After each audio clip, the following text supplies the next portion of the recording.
Mais la communauté philippine a largement retourné après le feu de forêt. Ils ont aidé dans la reconstruction de la ville. Ils ont rebâti des entreprises. Ils ont embauché des gens. Ils ont maintenant une partie intégrale de ces élections. On a vu, malgré toutes ces colères et tous ces éléments négatifs, on a vu également une augmentation d'un sentiment de communauté. On a survécu ça ensemble. Vous avez prouvé que vous êtes un de nous. Et donc, Slave Lake est différent de beaucoup des autres petites villes, dans le sens où, avec beaucoup des autres petites villes, ils sont en train de croire dans ce mouvement populiste, que les immigrants sont négatifs, néfastes, stealing our jobs, whatever. À Slave Lake, ils sont tellement accueillants envers les immigrants, parce que les immigrants ont prouvé qu'ils vont rester lors d'une situation comme ça. Une route entre le territoire du Nord-Est et l'Alberta. Et ça a été coupé par un feu de forêt, ce qui exigeait la plupart des gens de s'évacuer par avion.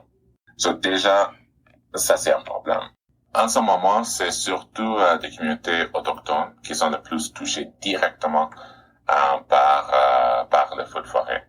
Le feu de forêt qui s'est passé dans le Nord-Est, mon meilleur ami, il est autochtone du territoire du Nord-Est. Il s'est échappé avec sa famille par l'autoroute, même si l'autoroute brûlait, il a réussi à s'échapper avant que la route a été fermée. Puis ils sont arrivés à High Level en Alberta. Puis quand ils sont arrivés à High Level en Alberta, ils essayaient de réserver une chambre d'hôtel. Et ils étaient dit genre, on n'a plus de chambre d'hôtel, nos chambres sont épuisées, c'est un peu cool. Puis par la suite, ils ont vu une famille blanche après essayer de trouver une chambre, puis apparemment, une chambre s'est libérée.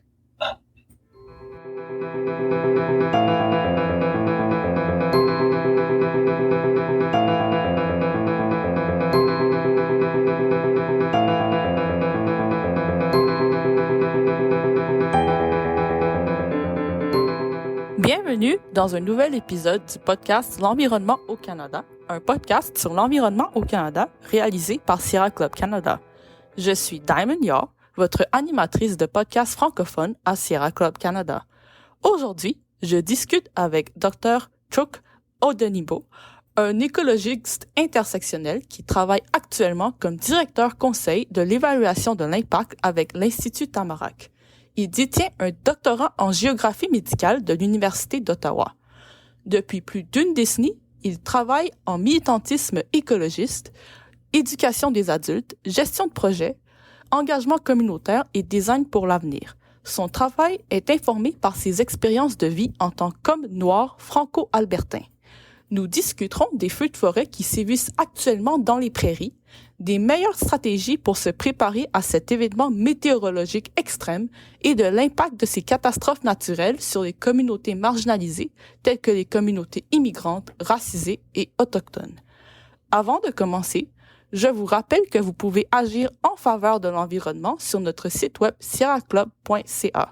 Nous avons beaucoup de pétitions, d'autres actions, d'événements et des mises à jour régulières auxquelles vous pouvez vous inscrire sur la page d'accueil. Vous pouvez également trouver Sierra Club Canada sur les réseaux sociaux et vous pouvez écouter l'environnement au Canada sur Harbinger Media Network, Spotify, Apple Podcasts, iHeartRadio et YouTube et partout où vous pouvez trouver vos podcasts habituellement. Ce podcast est également diffusé sur CKUT Broadcast Radio à Montréal au 90.3 FM toutes les 2 semaines. N'oubliez pas de nous suivre et de vous abonner pour recevoir le dernier épisode. Bonjour et bienvenue au podcast L'environnement au Canada. Est-ce que vous pouvez vous présenter pour notre auditoire? Bonjour tout le monde, je m'appelle Chuck Odenibo et je suis le directeur conseil de l'évaluation de l'impact à l'Institut Tamarack. Donc, vous, Dr. Odenibo, vous êtes un environnementaliste franco-albertain. Donc, est-ce que vous pouvez nous dire comment est-ce que vous vivez les feux de forêt dans les prairies en ce moment? En ce moment, c'est vraiment tranquille. Juste pour vous contextualiser, j'habite dans une petite ville qui s'appelle Valère, au nord de l'Alberta, dans la région des Rivières-la-Paix. On est près de la frontière avec la Colombie-Britannique et le territoire du Nord-Est. En ce moment, en Alberta, il y a à peu près 56 actifs. Il y a 20 qui sont hors contrôle. Et Et jusqu'à date, cette année, on a eu plus de 500 feux de forêt dans la province. Donc, en ce moment, c'est correct de notre côté de l'Alberta. Il y a bien sûr des feux de forêt qui sont hors contrôle à l'autre but du nord de l'Alberta, donc près de Blamadon, Fort McMurray, cette région-là. Mais ma région a vécu une assez grosse feu de forêt au début d'été, en effet. Près de la fin mars, début avril, il y avait une grosse feu de forêt près de Grand-Prairie qui est juste 12 heures d'ici. Donc, ils avaient besoin de même commencer les évacuations dans la ville de Grand-Prairie. Heureusement, heureusement, ça dépend du côté environnemental où on est. La ville dans laquelle je me trouve est une ville agriculture. Donc, ça fait en sorte que les gens ont coupé tous les arbres. Donc, ça fait en sorte que c'est plus difficile d'être atteint par la feu de forêt ici. Oui, donc, dans le fond, vous dites que dans votre région, il y a des feux de forêt qui ont déjà commencé au printemps. Oui, c'était un printemps assez sec, je dirais. Oui, est-ce que c'est très courant qu'il y ait des feux de forêt qui commencent aussi tôt dans l'année? Je dirais non. Mais il faut aussi se rappeler que les feux de forêt ne s'arrêtent pas pendant l'hiver. Souvent pendant l'hiver, on se dit, oh, mais les feux de forêt, ça s'est arrêté. Et la vraie réponse est non, ça s'est pas arrêté parce que le feu peut rester encore actif en dessous de la neige. Et donc, le moment que la neige commence à fondre, là, le feu se rallume avec l'accès à l'oxygène puis tout ça assez rapidement. Donc, c'est juste une question de savoir, est-ce que les feux ont vraiment arrêté l'été dernier ou est-ce qu'ils ont juste commencé tout cette année? Ça, c'est une question à part, mais tout ça pour dire que, oui, dès le moment que la glace a commencé à fondre, on a eu des feux de forêt. Est-ce que vous avez remarqué que depuis les dernières années, les feux de forêt sont de plus en plus intenses dans les prairies? Oui, oui, à 100%. C'était assez grave, parce que, en effet, oui. On va répondre à ta question, oui. Oui. Et comment est-ce que ça vous a affecté le fait que les feux de forêt deviennent de plus en plus graves et intenses?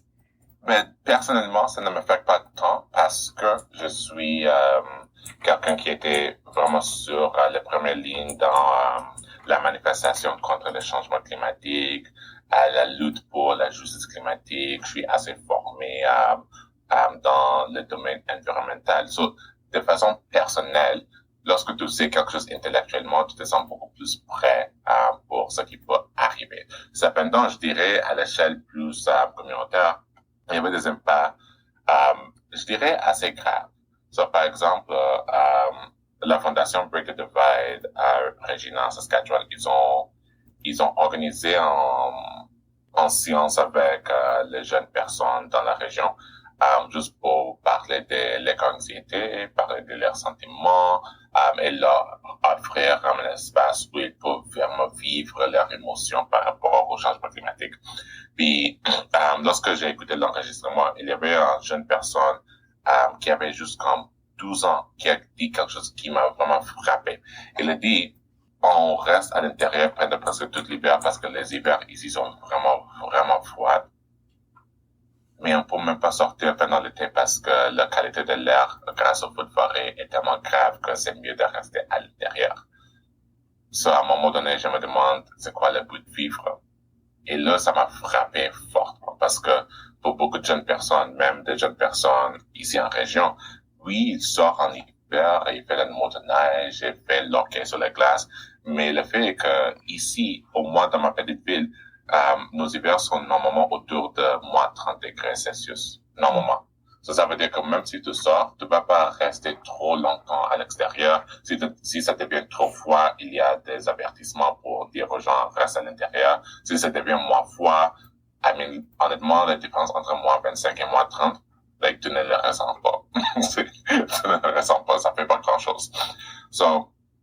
Déjà l'hiver, ça peut être difficile à vraiment comme vivre une vie assez pleine à l'extérieur, en plein air, en profitant de la nature. Donc, souvent, on attend de l'été pour comme vraiment absorber ça. Surtout parce que dans ma petite ville, on est assez nordique que pendant l'été, le soleil se lève à genre 4 heures du matin et se couche à 12 heures du matin. Vraiment, il y a comme 12 heures de nuit ici. So, les gens profitent pleinement normalement du soleil. Mais, au moins cette année, le feu de forêt était assez grave, comme même si c'était pas dans cette région de l'Alberta, c'était à l'autre bout de l'Alberta, puis aussi, bien sûr, la Saskatchewan, le Manitoba. On a reçu assez de fumée de feu de forêt que ça a créé comme, je dirais que ça a vraiment comme caché le soleil. Ça, c'était froid ici. Pendant tout le mois de mai, c'était assez froid, c'est déjà autour de 15-18 degrés pendant l'été. Parce que on pouvait pas recevoir les rayons du soleil. Sur ce côté-là, sur le côté émotionnel, anxiété, les jeunes personnes qui ont seulement vécu ça, ils ont jamais connu d'autres choses, c'est assez grave pour la santé mentale. Mais aussi pour les personnes issues de l'immigration. J'ai travaillé avec le docteur Ingrid Waldron qui fait beaucoup de travail sur le racisme environnemental. Puis elle a mené un projet à Hamilton, en Ontario, pour savoir si les personnes noires à Hamilton se sentent prêtes à confronter des désastres issus des changements climatiques. Donc, les inondations, les feux, mauvaise qualité de l'air, tornades, tout ça. Puis, avec toutes les consultations communautaires qu'on a eues, les gens ont dit à voix haute et très clair, non, ils savaient pas quoi faire. Ils sont pas prêts. Déjà, le fait que au Canada, on forme pas les gens à l'échelle large. Par exemple, en Suède, ils ont envoyé à tout le monde, en petit livret qui expliquait genre comment se préparer pour des urgences, comment préparer ta maison. Ils ont envoyé ça à chaque maison en Suède. Et en plus d'avoir ça en ligne. Au Canada, on a beaucoup de conseils en ligne. C'est sûr et certain. Si tu les cherches, tu vas trouver des ressources sur la page de tous les niveaux de gouvernement, à l'échelle provinciale, à l'échelle territoriale, à l'échelle fédérale. Les ressources existent. Mais il n'y a pas d'information à grande échelle. Donc, les gens, sauf si tu prends l'effort de les chercher, de les googler, de trouver les bons renseignements, tu vas rien voir. On manque vraiment de renseignements. Et ceci impacte de façon négative les personnes, surtout les personnes issues de l'immigration, mais les personnes en général, parce que les gens ne savent pas comment se préparer pour tous ces enjeux climatiques. Les gens ne savent pas que quand tu achètes une maison, maintenant, il faut également acheter genre un filtre de l'air pour améliorer la qualité de l'air dans ta maison. les gens sont pas au courant des choses qui étaient avant une luxure, qui sont devenues maintenant un besoin pour votre santé et pour votre bien-être. Les gens comprennent pas non plus les impacts sur. Je me rappelle, il y a quelques années, j'ai fait un programme de formation pour les médecins en Saskatchewan pour les femmes enceintes. Pas forcément les femmes, les personnes enceintes. Mm-hmm. L'idée derrière cette formation, c'était une formation sur la toxicologie pour les médecins, pour leur aider à comprendre et à communiquer avec les personnes enceintes, le fait que lorsque tu es enceinte et tu absorbes le poison, tu es beaucoup plus impacté que si tu n'étais pas enceinte. Et il y a plusieurs raisons pour ça. Par exemple, si en poison, j'utilise le mot poison de façon assez large, quelque chose de néfaste est dans l'air. Lorsque tu es enceinte, les études montrent que les personnes enceintes respirent peut-être même jusqu'à 2 fois plus rapidement que les personnes pas enceintes. Ça veut dire que tu absorbes plus parce que tu respires plus. Puis en plus de ça, bien sûr, il y a un niveau de gras qui commence à se qui se propage dans le corps pour aider avec le fœtus qui est dans la personne enceinte. Et cela veut dire que si il y a un poison qui est lipophilique, donc ça veut dire qu'il est attiré par les gras, tu vas absorber plus que si tu n'étais pas enceinte. Mm-hmm. Donc, il y a comme un niveau élevé par rapport à ce genre de risque, et on voit cela impacte de façon personnes de façon inégale. Par exemple, on a vu avec le feu de forêt beaucoup de déplacements de communautés autochtones, surtout de façon très majoritaire. Et ça, c'est parce que toutes ces communautés autochtones, il manque d'infrastructures, il manque d'investissement pour être capable d'accéder à toute cette infrastructure nécessaire pour se protéger des feux de forêt. Mais en plus de ça, ils sont assez privés de poursuivre des pratiques issues des savoirs autochtones pour gérer les forêts. Ça fait en sorte qu'ils ne peuvent pas pratiquer ce que leurs ancêtres ont fait pour gérer les feux de forêt et ils ne peuvent même pas mettre en œuvre des outils pour se rendre plus résilients face au changement climatique parce qu'il manque de financement, il manque de ressources financières. Surtout à toutes ces communautés-là. Et imagine, maintenant, tu as les personnes enceintes dans ces communautés qui sont en train de respirer de façon plus rapide le polluant qui se trouve dans l'air, qui force une mauvaise qualité de l'air, qui va avoir des impacts très négatifs à leurs enfants lorsque les enfants soient nés. Il y a comme beaucoup de choses qui se passent dans ce domaine-là. J'ai commencé à rambler un peu, je vais arrêter là. Oui, donc vous avez mentionné que la population canadienne en général est pas très bien éduquée sur comment s'adapter au changement climatique extrême. Donc, quel conseil est-ce que vous avez à suggérer à notre auditoire de comment s'adapter aux feux de forêt?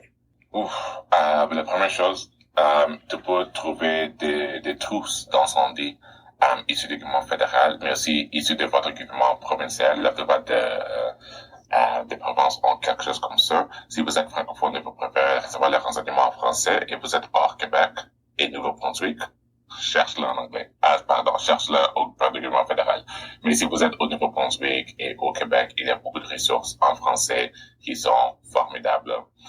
Mais en plus de ça, les municipalités font de plus en plus des efforts de s'engager à lutter contre à se préparer à faire face aux feux de forêt, mais aussi à lutter en général beaucoup plus contre les changements climatiques. Par exemple, la ville de Calgary a un plan d'action contre ça aussi.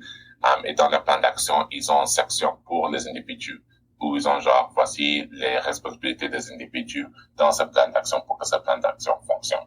Donc, tout ça pour dire qu'étant qu'individu, il faut être vraiment à l'écoute de ce qui se passe à l'échelle politique, à l'échelle municipale, à l'échelle provinciale ou territoriale, à l'échelle fédérale. Il faut commencer par là. Puis, il faut également faire de votre mieux pour préparer une trousse de sortie. Donc, ça veut dire une trousse que vous pouvez rapidement prendre et entrer dans ta voiture ou whatever pour s'échapper. Il faut que dans cette trousse-là, il faut qu'il y ait comme des documents importants, tels que permis de conduire, passeport, numéro NAS, les choses comme ça. Ça, c'est important. Mais il faut également qu'il y ait des provisions pour votre famille, parce que souvent la route peut être très longue, surtout si tu habites loin d'une ville principale. Donc, si tu habites loin déjà un large centre métropolitain, c'est important d'avoir assez de nourriture, assez d'eau dans ta trousse pour que vous puissiez garder votre famille nourrissée et en vie pendant votre trajet. Parce que le trajet peut durer jusqu'à 12-15 heures. On est un pays immense, là. Lorsqu'on a besoin de s'enfuir, si on peut pas s'enfuir par avion, souvent ça exige beaucoup de conduite. Vraiment, il y a un élément de se préparer à l'échelle familiale ou à l'échelle individuelle, ça dépend.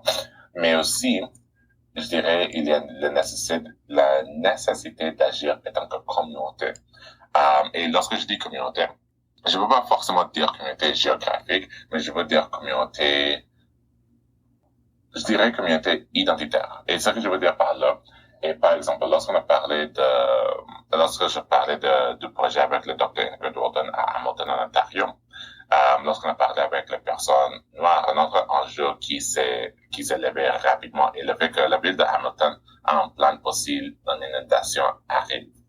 Mais le problème est que tous ces gens-là ont vécu assez de racisme qu'ils savent que le moment qu'il y a une situation d'urgence, ça se peut que le racisme va jouer un rôle dans la façon dont ils ont traité dans ces efforts de conflire. Pour donner l'exemple, l'année dernière, il y avait le gros feu de forêt au territoire du Nord-Est, et donc la plupart des gens au territoire du Nord-Est, à peu près 70% de la population du territoire du Nord-Est avait besoin d'être évacuée du territoire. Il y a beaucoup beaucoup qui ont pris la route, qui sont arrivés au nord de l'Alberta. Il y avait par exemple des personnes queer. J'avais un ami queer qui s'identifie comme non-binaire, qui utilise les pronoms they, them en anglais, elle en français. Et cette personne est trouvée en auberge au nord de l'Alberta pour être hébergée lors de ce déplacement-là. Puis les autres ont refusé d'utiliser ces pronoms et ont choisi d'utiliser des pronoms auxquels elle s'identifiait pas avec. Puis en plus, elle était végétarien. L'auberge comme non, on te nourrit gratuitement, mange ce qu'on te donne. Puis c'était toujours de la viande, même genre avec une salade, c'était une salade avec poulet. Genre c'était vraiment viande avec chaque repas. Elle se sentait vraiment, il y avait bien sûr un manque de respect, mais en plus de ça, elle se sentait pas en sécurité. Right? Elle a quitté Enfo pour se sauver. Et maintenant, elle est en train de vivre dans une situation où elle ne sait pas à quel moment son oncle va devenir violent face à genre son identité de genre, sa sexualité, ses préférences de nourriture, son régime. C'était un gros enjeu. Heureusement, cet ami s'est rappelé que j'habitais pas trop loin et au lieu de rester dans une auberge où cette personne avait sa propre chambre puis tout, elle a choisi de venir chez moi puis s'installer dans un canapé parce qu'elle se sentait plus en sécurité sur ma canapé que dans une auberge ayant sa propre chambre et des repas 3 fois par jour. Ça souligne à quel point c'est pas juste une question d'être évacué, parce que si on s'évacue, si on quitte Yellowknife, qui est une belle communauté queer, qui est vraiment vibrant, qui est vraiment out and proud, présent dans la communauté, qui sort et tout de suite ils sont dans une communauté assez homophobe, transphobe, déjà ça pose un problème. Un autre élément est l'élément de la langue, parce qu'on parle de ça en français. Il y a beaucoup de francophones au territoire du Nord-Est, il y a beaucoup de francophones au nord de l'Alberta, on est la région la plus francophone de la province, mais il y a beaucoup de villes anglophones ici aussi. Et donc, au lieu de directer les personnes francophones à des villes francophones pour recevoir des soutiens en français, ils étaient dirigés vers des villes comme Grand Prairie, comme d'autres grandes villes où ils avaient du mal à trouver quelqu'un qui peut leur aider en français. En plus d'être dans une situation d'urgence, ils sont forcés à vivre ça dans une deuxième langue, ce qui est déjà, parfois ça peut être comme difficile, mais c'est encore plus difficile pour les immigrants francophones, parce qu'au moins pour les personnes francophones nées, grandies hors du Québec, souvent on a une bonne maîtrise de l'anglais. Ce n'est pas le pire scénario, mais les personnes issues de l'immigration ou de migration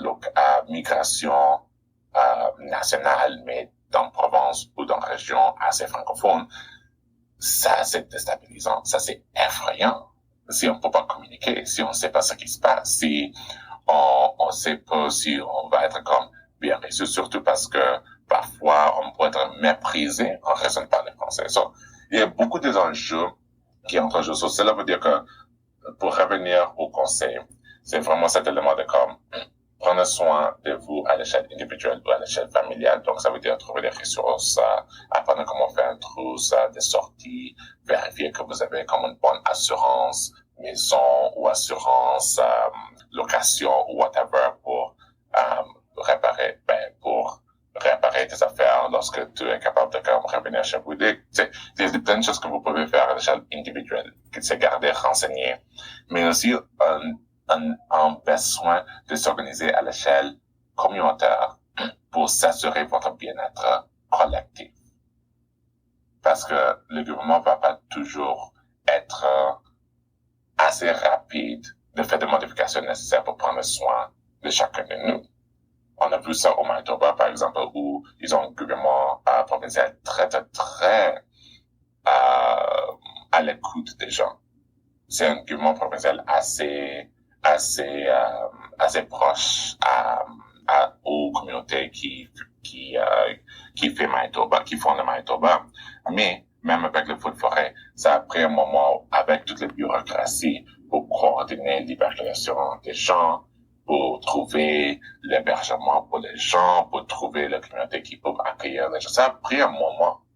Et pendant ce moment-là, les gens ont perdu leur vie ou les gens ont vécu des traumatismes qu'ils peuvent jamais en vécu, dévécu, dévivre. Ils peuvent jamais dévivre. So, c'est important que à l'échelle grassroots, qu'on soit capable de s'organiser assez pour protéger l'un l'autre en attendant l'aide plus officielle du gouvernement ou de l'armée canadienne. Et aussi, ça c'est un point aussi à aborder, le fait que de plus en plus avec plus de crises climatiques, on voit plus les actions de l'armée canadienne à l'échelle sur le Canada. Parce que normalement, une armée agit hors du pays. C'est pas souvent qu'une armée agit dans le pays. Et une armée est formée pour ça. Dans leur entraînement, ils ont formé pour ça.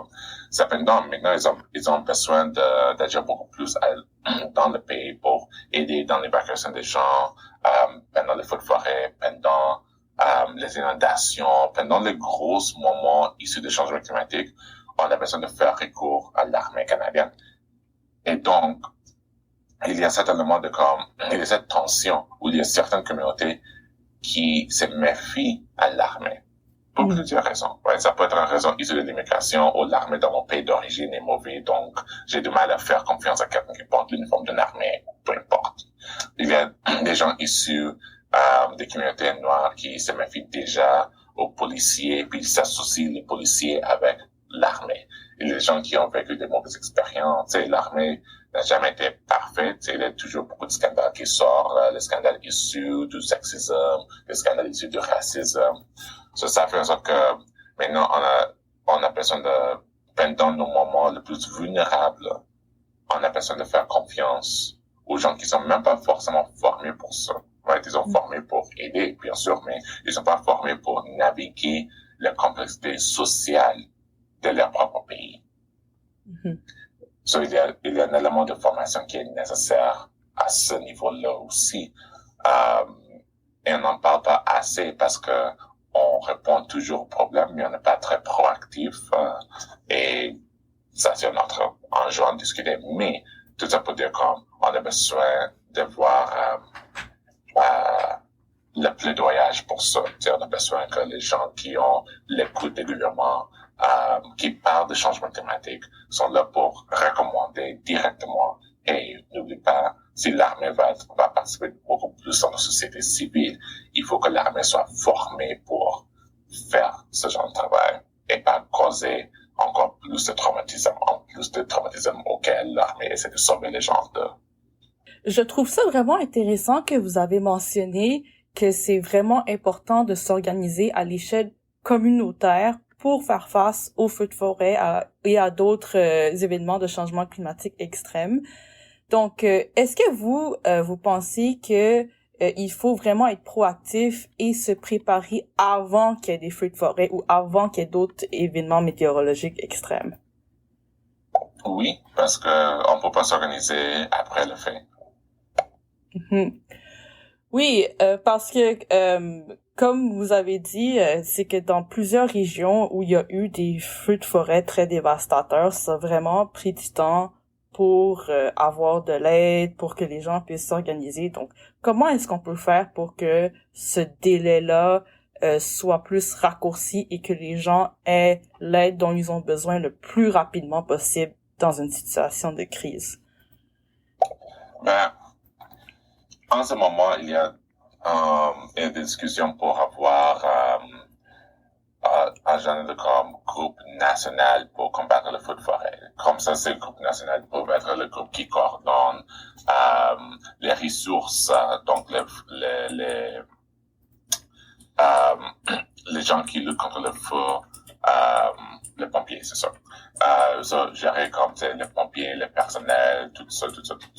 Parce qu'en ce moment même, dans un meilleur cas, c'est juste avec la bureaucratie, avec les individus ont besoin de faire appel à leur gouvernement. Ça peut être comme le gouvernement municipal, ça peut être comme la Première Nation, ça peut être comme le gouvernement régional. Puis par la suite, ce gouvernement-là a besoin de faire appel à la province ou le territoire. Et là, si le territoire ou la province ne peut pas gérer ça, ils ont besoin de faire appel au gouvernement fédéral. Et là, là, c'est à eux de s'organiser. Il y a tellement comme beaucoup de niveaux grâce à notre système fédéré que ayant un groupe à l'échelle fédérale qui s'occupe de ça pour qu'on puisse comme sauter toutes ces étapes-là et juste aller direct à ce groupe-là, voilà, comme on a besoin d'aide, ça va faire en sorte que les urgences soient plus rapides à répondre. Cependant,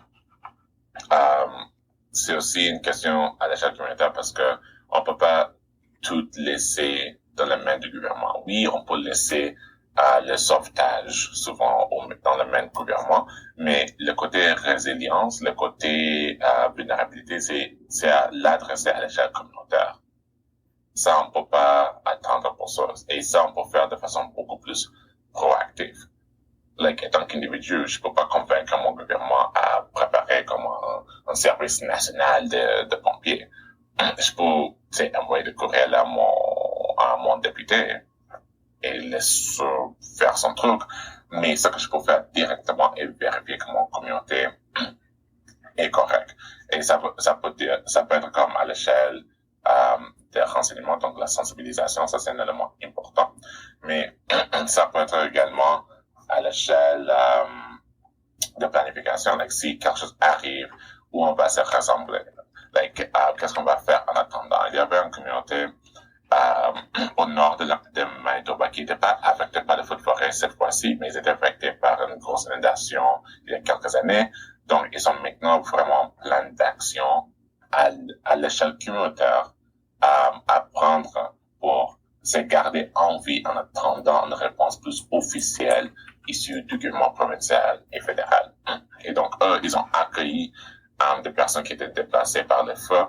Puis, ils avaient déjà comme un gros gymnase qui était prêt pour ça. Ils avaient déjà comme un plan de triage pour comme donner du feu, donner genre des santé mentale. Ils avaient déjà comme des aînés qui offrent comme des prières, like, en place, prêts à faire ça. Like, ils étaient vraiment tellement bien organisés parce que ils ont vécu quelque chose de similaire, puis ils ont décidé de ne jamais revivre quelque chose comme ça. Ils se sont préparés pour se protéger et par conséquent protéger d'autres. Parce que lorsqu'on a créé un abri, on peut accueillir d'autres personnes dans notre abri aussi. Wow, donc c'est vraiment un bel exemple que d'autres municipalités canadiennes pourraient suivre et prendre exemple dessus. Donc, j'aimerais aussi savoir, comme bien sûr qu'on en a parlé un peu tantôt, c'est qui les communautés qui sont le plus touchées par les feux de forêt qui sévissent dans les prairies en ce moment? En ce moment, c'est surtout des communautés autochtones qui sont le plus touchées directement par les feux de forêt. Mais il y a bien sûr d'autres personnes non autochtones, ce sont des personnes allochtones qui sont touchées aussi, mais c'est surtout en grande majorité les communautés autochtones. Donc, est-ce que, selon vous, il y a des infrastructures ou des plans à mettre en place pour augmenter la résilience des communautés autochtones? Donc, qu'est-ce qu'il faudrait faire autant au plan communautaire qu'au plan national et gouvernemental? Ben, à l'échelle communautaire, et aussi ça exige l'approbation du gouvernement fédéral surtout, il faut qu'on s'engage de façon signifiante avec le mouvement de land back. Ça, cette idée que on retourne la gestion des terres aux personnes autochtones. Et ça peut rassembler plusieurs choses. Lorsqu'on parle de land back, les gens pensent surtout à genre dans la terre aux personnes autochtones.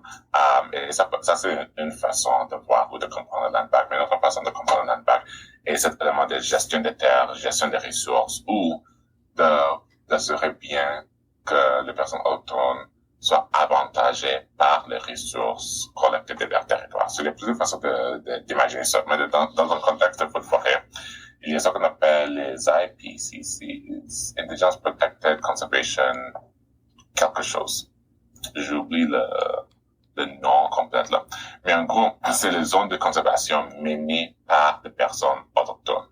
C'est devenu déjà de plus en plus courant en Colombie-Britannique et au territoire du Nord-Est.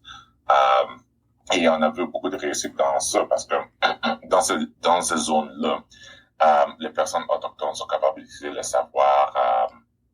savoir traditionnel pour gérer le territoire. Et donc, une étude, un rapport publié par Amis de Parc en 2022 a montré que les zones de conservation gérées par des personnes autochtones demandent une plus grande biodiversité et une plus grande résilience aux feux de forêt et au changement climatique. So, déjà, ça, c'est une chose qu'on peut faire, et de rendre le terrain, surtout le terrain autour des réserves, aux gestions de la nation autochtone, et on leur donne les ressources nécessaires pour faire ça. Et c'est certain qu'on va avoir une diminution au niveau de feu de forêt. Ils ont fait quelque chose de similaire au Brésil, dans l'Amazonie, puis ils ont remarqué exactement la même chose, que lorsque le terrain était géré par les personnes autochtones, ils étaient moins susceptibles à vivre de mauvaises ou de feux de forêt désastreuses. C'est déjà, il y a ça qu'on peut faire tout de suite.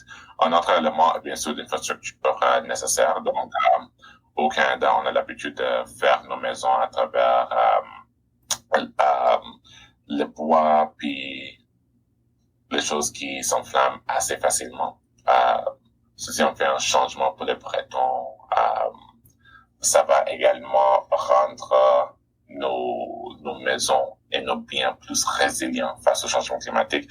Il y a bien sûr les murs contre le feu aussi, qu'on peut créer et qui sont souvent utilisés pour essayer de contrôler un feu de forêt en action. So, déjà, ça, c'est un autre élément. Puis, un élément très important également, c'est la question des transports. Parce que on manque un bon réseau de transport, comme les pays européens, comme les pays asiatiques. On manque un bon réseau de transport. Ça fait en sorte qu'il y a beaucoup de communautés qui sont seulement accessibles par avion. Donc, si un feu de forêt commence à côté de leur aéroport, c'est ce qui s'est passé en Saskatchewan et au Manitoba, les gens sont coincés. Il y a certaines communautés qui sont seulement accessibles par bateau. Et encore, même chose. Le moment que cette route est coupée, c'est foutu. Le territoire du Nord-Est a seulement genre une route entre le territoire du Nord-Est et l'Alberta. Et ça a été coupé par un feu de forêt, ce qui exigeait la plupart des gens de s'évacuer par avion. So, déjà, ça c'est un problème. So, le fait que pour beaucoup de communautés, on manque des options de transport, ça les rend beaucoup plus vulnérables parce que c'est beaucoup plus difficile à s'échapper. Mon autre élément est cet élément de accueil, dans le sens où on a l'habitude de juste envoyer tout le monde au même endroit. Mais il faut qu'on soit assez conscient de reconnaître que on vit dans une société injuste, et donc ça veut dire qu'on a besoin de prendre ce manque de justice dans nos décisions et dans nos évacuations aussi. Lorsqu'on évacue des personnes queer, il faut qu'on les évacue à notre grande ville. On ne peut pas les évacuer vers des petites villes. Lorsqu'on évacue des personnes noires, il faut qu'on les évacue vers des villes ayant une population noire pour que les gens puissent être acceptés. Je me rappelle encore une petite histoire de le feu de forêt qui s'est passé dans le Nord-Est. Mon meilleur ami, il est autochtone du territoire du Nord-Est. Il s'est échappé avec sa famille par l'autoroute, même si l'autoroute brûlait. Il a réussi à s'échapper avant que la route a été fermée. Puis ils sont arrivés à High Level en Alberta. Puis quand ils sont arrivés à High Level en Alberta, ils essayaient de réserver une chambre d'hôtel. Et ils étaient dit genre, on n'a plus de chambre d'hôtel, nos chambres sont épuisées, c'est un peu cool. Puis par la suite, ils ont vu une famille blanche après essayer de trouver une chambre, puis apparemment, une chambre s'est libérée. Le sentiment anti-autochtone, ça existe quand même en Alberta, surtout dans des petites villes. So, encore, c'est certainement si on évacue les gens vers des villes où ils vont être acceptés, où ils vont vivre beaucoup de discrimination, de racisme, c'est pas une évacuation, ça, c'est une punition. Il faut qu'on trouve un moyen de rendre certaines communautés autochtones plus capables de accueillir des réfugiés climatiques. Et comme ça, on peut évacuer les gens vers des situations où ils vont être accueillis et acceptés après ouverts, au lieu d'être méprisés parce qu'ils sont autochtones dans une société qui méprise des personnes autochtones. So, c'est beaucoup des éléments qu'on peut faire pour à la fois rendre certaines communautés plus résilientes, sauver des vies et aussi diminuer le niveau de désastre issu du feu de forêt. Oui, et j'aimerais comme toucher un peu de qu'est-ce qui se passe après un feu de forêt. Donc, quand des feux de forêt ont finalement arrêté de brûler et que des gens peuvent retourner en toute sécurité dans leur communauté, comment est-ce que ça se passe d'habitude, ce retour-là? C'est quoi les problèmes ou les embûches ou les enjeux que des gens peuvent vivre durant ce retour? Ben, sur le plan, ben, il y a plusieurs enjeux que les gens peuvent vivre. Si la maison n'est pas touchée, ben, c'est un genre de comme retrouver son homecoming, c'est genre, wow, je suis chanceux. Mais si les gens retournent à une maison brûlée, une maison impactée de façon négative, il y a un sens de douleur que les personnes ont besoin de vivre. Il y a des enjeux avec les compagnies d'assurance parce que souvent les compagnies d'assurance n'aiment pas vraiment payer ce qu'ils doivent aux gens quand un désastre arrive. Ça peut être comme assez difficile à gérer ou à naviguer aussi. Il y a questions de travail, les questions d'emploi. Si tu peux toucher une assurance emploi, parfait. Si tu peux pas toucher une assurance emploi, tu as besoin de l'argent. Mais si ta maison est brûlée, c'est certain que le business à côté est brûlé aussi. Donc, ça prend du temps pour comme faire revivre à l'économie. Il y a aussi l'élément de comme comment retourner. Parce que oui, le gouvernement va t'aider à s'échapper, mais ça c'est une urgence. Lorsque c'est une question de retourner, c'est souvent à toi de trouver ta propre moyen de se retourner. C'est même avec l'évacuation de Yellowknife, ils ont réussi à évacuer les personnes sans abri, mais ils n'ont pas réussi à les trouver pour les retourner au nord. Ils ont en effet perdu leurs sans-abri. Il y a beaucoup qui se trouvent à Winnipeg, par exemple. Déjà, ça c'est un problème. Un autre élément est le côté psychologique. Parce que le feu de forêt, quand tu es entouré par ça, c'est effrayant. Le ciel change de couleur, tu peux pas respirer, t'as peur pour ta vie, t'as peur pour ta famille. Tu reviens pas de ça juste comme ça. Il y aura des cauchemars à vivre. Si je prends la ville de Slave Lake comme exemple, je crois que c'était autour de comme 2018, la ville entière a été comme évacuée grâce à une grosse feu de forêt. Par la suite, quand les gens ont essayé de retourner, il y a beaucoup de gens qui ont choisi de ne pas retourner. Il y avait un sentiment de comme, oh, il nous a abandonnés. Surtout parce que la ville de Slave Lake, c'est une ville qui a une économie basée sur les ressources naturelles, donc sur la foresterie puis le pétrole. Ils ont beaucoup de gens qui sont fly-in, fly-out. Donc, ils arrivent, ils travaillent, ils partent après le travail. Et donc, les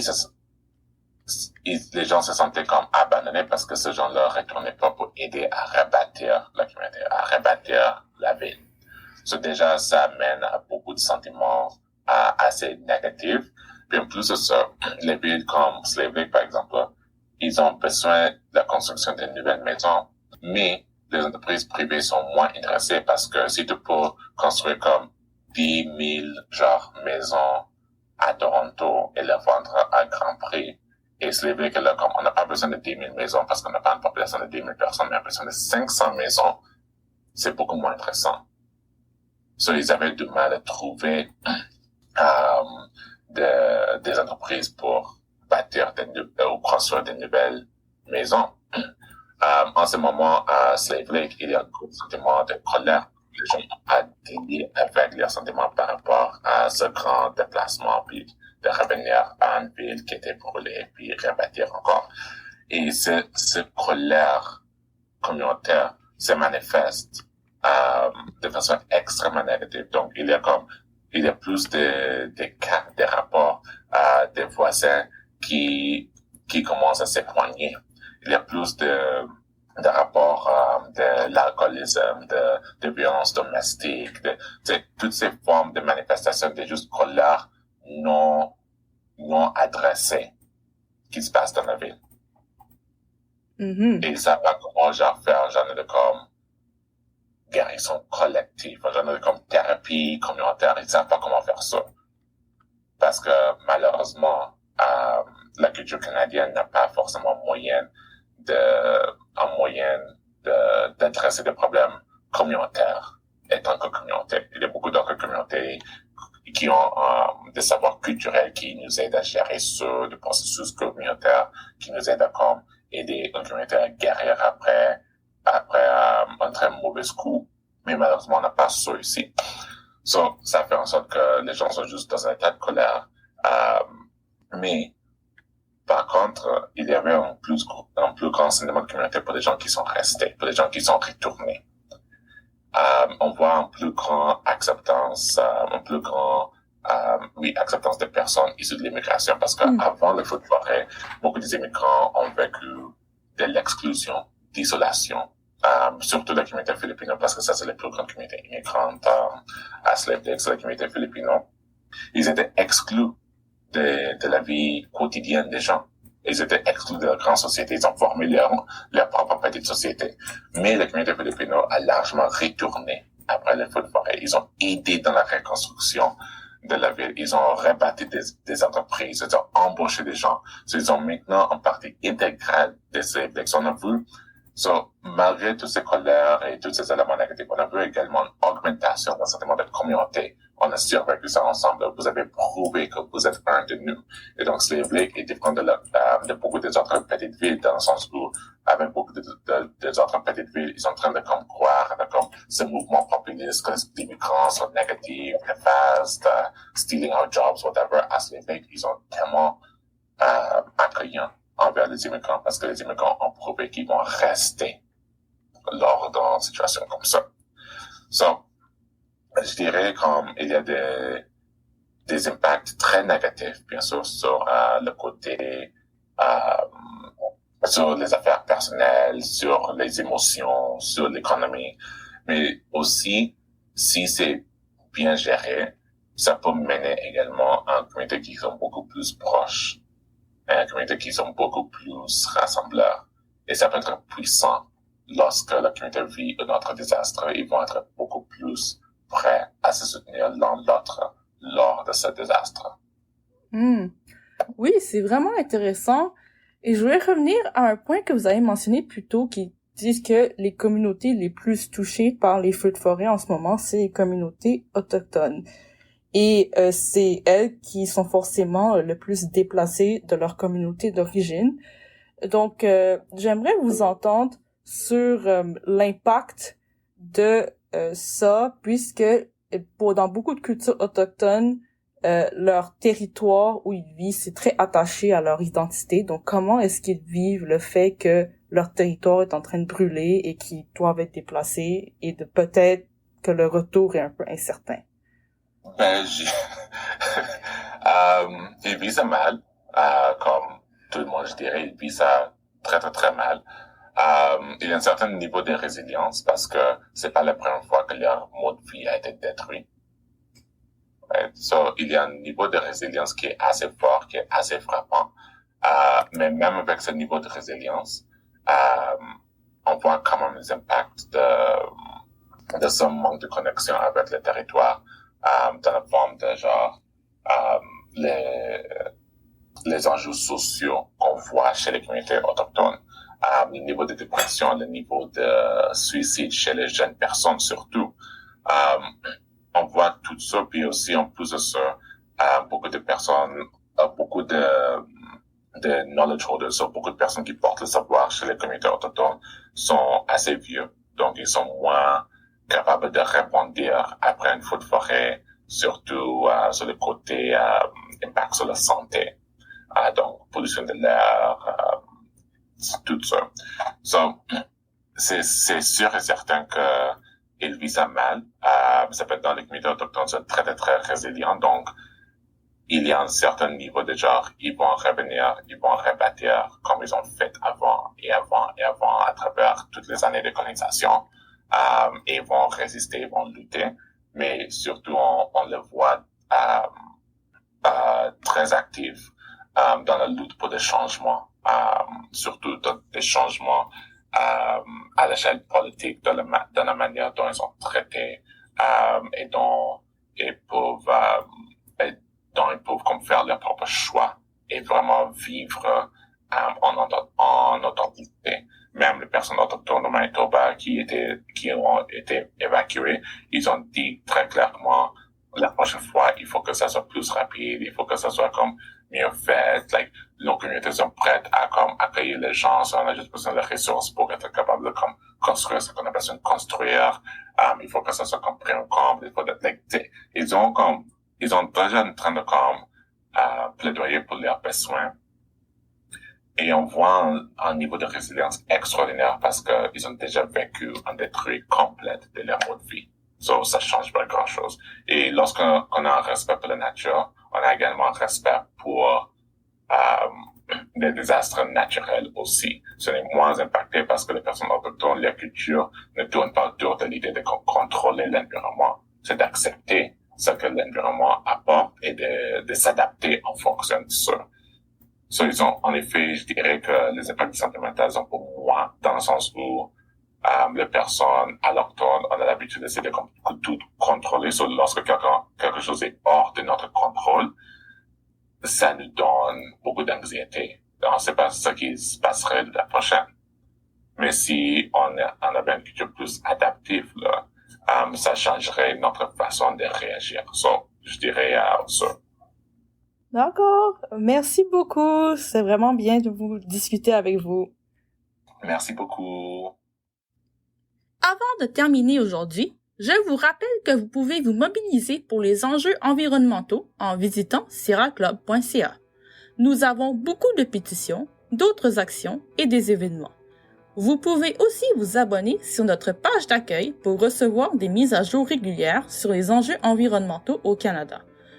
Vous pouvez aussi trouver Sierra Club Canada sur les réseaux sociaux et écouter le podcast L'environnement au Canada sur Harbinger Media Network, Spotify, Apple Podcasts, iHeartRadio, YouTube et partout où vous pouvez trouver vos podcasts habituellement. Ce podcast est également diffusé sur CKUT Broadcast Radio à Montréal au 90.3 FM le mardi à 11h heure de l'Est toutes les 2 semaines. N'oubliez pas de nous suivre et de vous abonner pour recevoir le dernier épisode.